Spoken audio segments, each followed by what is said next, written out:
किसान साथियों राम राम। आशा और उम्मीद करता हूं कि आप सब ठीक ठाक होंगे। साथियों आज हम चर्चा करने जा रहे हैं चने के भविष्य के ऊपर, चने के भाव के ऊपर। और आप सभी को पता है कि मैं लगातार जो भी जानकारी मेरे पास आ रही है किसान को तुरंत वीडियो के माध्यम से पहुंचाने का भरपूर प्रयास कर रहा हूं और किसान की आवाज़ को दिल्ली की कुर्सी तक भी पहुंचाने का काम कर रहा हूं। मैं आज चने के बारे में जो बातें बताने जा रहा हूं वो गौर से सुनिए और ये सुनिश्चित करिए कि चने के भाव को दबाने में सबसे अहम भूमिका किस बारे नजर आई है। साथियों मैं बहुत पहले एक वीडियो बनाकर आपको बोला था कि चने के भाव में मजबूती दिखाई देगी। बाजारी जानकारों के अनुसार 6500 और 7000 रुपये के भाव चने में बनने की संभावना दिखाई देगी। साथियों वो नहीं बनी। क्यों नहीं बनी? कारण क्या हुए? ये बात आपको समझनी पड़ेगी। और मैं लगातार आवाज़ जो उठा रहा हूँ ये सच्चाई की आवाज़ उठा रहा हूँ, क्योंकि ये जो चैनल चला है ये यूट्यूब चैनल नहीं है, ये जागरूकता रूपी अभियान है। साथियों मैं बता देना चाहता हूँ कि शाम को लाइव सेशन के अंदर भी जो 6 बजे से 7 बजे तक चलाया जाता है, काफ़ी किसानों के प्रश्न आ रहे हैं कि चने में क्या होगा। वैसे भी डायरेक्ट भी मेरे पास फ़ोन आ रहे हैं, व्हाट्सएप मैसेज भी आ रहे हैं कि आप बताइए कि आपके पास चने की क्या रिपोर्ट है। मैं संपूर्ण जानकारी चने की रिपोर्ट देने चाह रहा हूँ। आपको ये बातें ठीक लगती हैं तो चैनल को सब्सक्राइब करके इसके साथ जुड़िए, किसान की आवाज़ को बुलंद करिए और शेयर जरूर करिए साथियों, ताकि अन्य किसानों, व्यापारियों और स्टॉकिस्टों को भी इस बात का पता चले कि ये भाव को दबाने का काम कौन कर रहा है। साथियों गुजरात हो, चाहे महाराष्ट्र हो, चाहे मध्य प्रदेश, राजस्थान हो, सभी जिलों के अंदर चने की बुआई बढ़ने के लगातार समाचार मिल रहे हैं। चने के स्टॉक के बारे में मैं बता दूं कि जो ऑस्ट्रेलिया का चना बंदरगाहों के ऊपर 2.5 और 3.5 लाख टन का माल बचा था, उसके चलते स्टॉक की कमी देखी गई, भाव के अंदर बढ़त देखी गई। और जो ही सरकार ने पीली मटर के ऊपर ड्यूटी बढ़ाई, आम स्टॉकिस्ट और आम किसान ये बात सोचने लगा कि वास्तविक में पीली मटर पर ड्यूटी बढ़ गई है, अब चने के अंदर तेजी बनेगी। परंतु ऐसा नहीं हुआ। क्यों नहीं हुआ? एक नारा सरकार ने यह भी दिया था कि स्वदेशी खाओ और स्वदेशी अपनाओ। तो भारत के अंदर जो भी स्टॉकिस्टों के पास चना था, किसानों के पास चना था, सभी ने यह सोचा कि हमारे चने के भाव ठीक मिलेंगे, क्योंकि सरकार ये चाहती है कि भारत का माल भारत में रहे, भारत का पैसा भारत में रहे। परंतु बड़ी बड़ी कंपनियों के पास जो स्टॉक था वो भारत का चना माना गया। सच्चाई सुन लीजिए, आपको पता चल जाएगा। बड़ी बड़ी कंपनियों के पास जो स्टॉक था वो भारत का चना माना गया। उसकी सप्लाई और उसको फायदा पहुंचाने के लिए स्वदेशी खाओ का नारा दिया गया। परंतु पिछले दरवाजे से ऑस्ट्रेलिया से एक 40,000 टन माल लेकर एक जहाज हमारी बंदरगाहों पर पहुंच गया। बिजाई बढ़ना, किसान को चने की बिजाई, दलहन की बिजाई बढ़ाने और ज़्यादा उत्पादन करने के लिए प्रोत्साहित करना, एमएसपी का नारा देना, तमाम बातें किसानों के कानों तक पहुंचाई गई। किसानों ने अच्छी बरसात और अच्छी नमी को देखते हुए चने की बिजाई को भारी भरकम बढ़ा दिया। मैं बता देना चाहता हूं कि गुजरात में तो 150% तक बिजाई बढ़ने के समाचार चने के बारे में मिले। प्रोडक्शन क्या होगा आगे बता दिया जाएगा, मौसम क्या कहेगा ये बता दिया जाएगा, परंतु मौके की जो सिचुएशन सामने दिखाई दे रही है और अब और क्या हो रहा है इस बात की भी जानकारी आपको होनी चाहिए।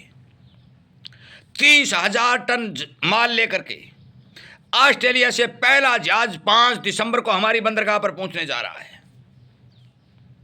और 30,000 माल लेकर के दूसरा जहाज 17 दिसंबर को हमारी बंदरगाह पर पहुंचना जा रहा है। फिर आप इस बारे विचार करिए साथियों, क्या आपने जो भारी भरकम चने की बिजाई की है और यहां विदेशी चनों का लगातार आयात करके भंडार भरे जा रहे हैं, तो फिर भाव को दबाने का काम कौन कर रहा है? मैं बता देना चाहता हूं, एक वीडियो और बनाऊंगा मैं। मेरे पास संपूर्ण भारत के उत्पादन के डाटा आए हुए हैं, जो सभी जिंसों का उत्पादन भारत के किसान ने किया है, परंतु किसान को भाव नहीं मिले।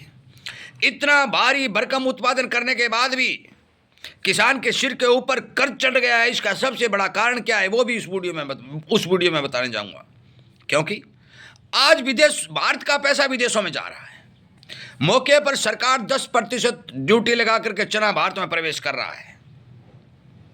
यदि सरकार इसके ऊपर 30 और 40% तक की ड्यूटी बढ़ाती है तो साथियों चने के भाव में तेजी आने की संभावना दिखाई देगी।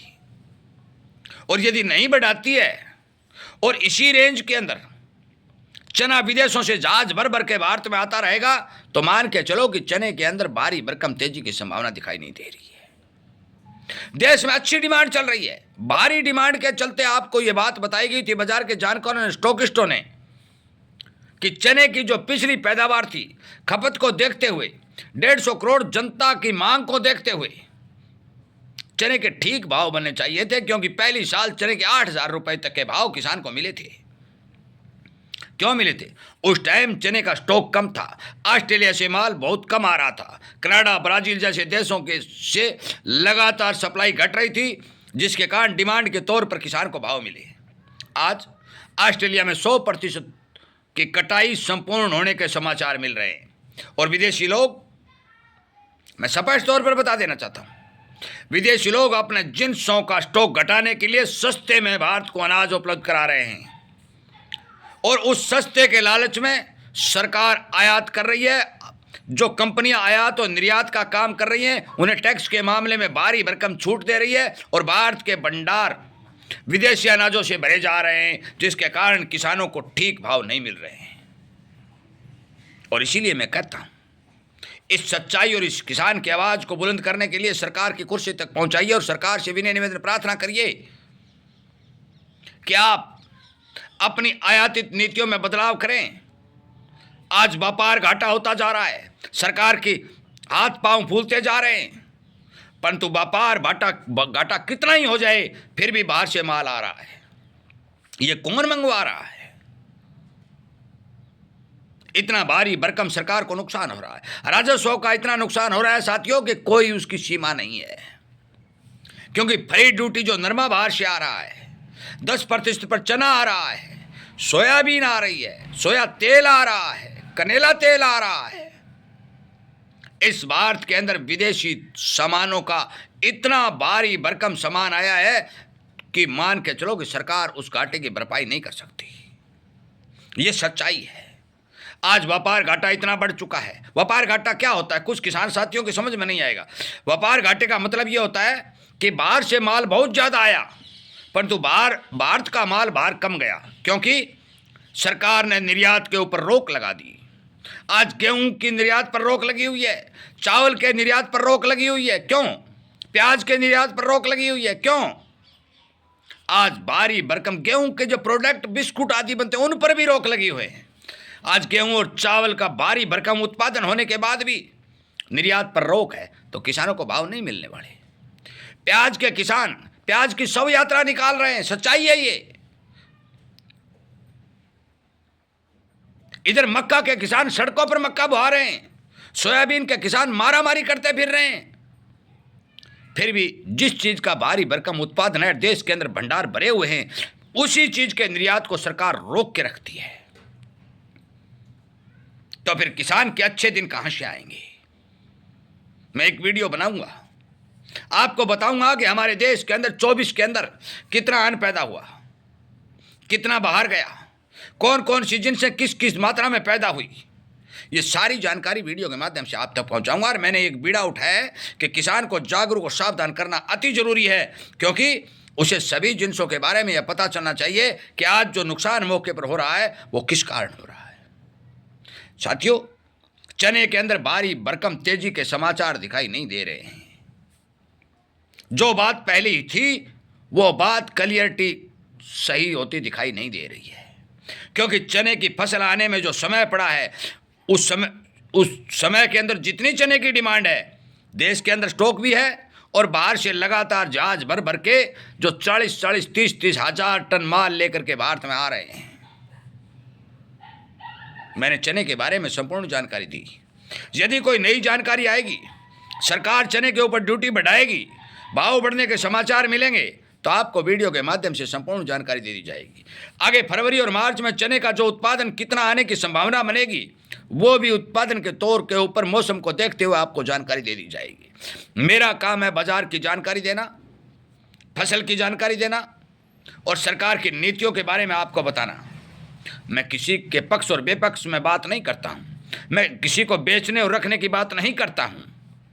मेरा ये चैनल, अपना एक किसान का ये चैनल केवल जागरूकता रूपी अभियान के रूप में चलाया जा रहा है। मैं आपसे उम्मीद करूंगा कि आप इस चैनल के साथ जुड़ करके, सब्सक्राइब कर करके ज़्यादा से ज़्यादा किसानों तक शेयर करके इसे सोशल मीडिया पर ताकत देने का काम करेंगे और किसान की आवाज़ को दिल्ली की कुर्सी तक पहुंचाने का काम करेंगे। जय हिंद।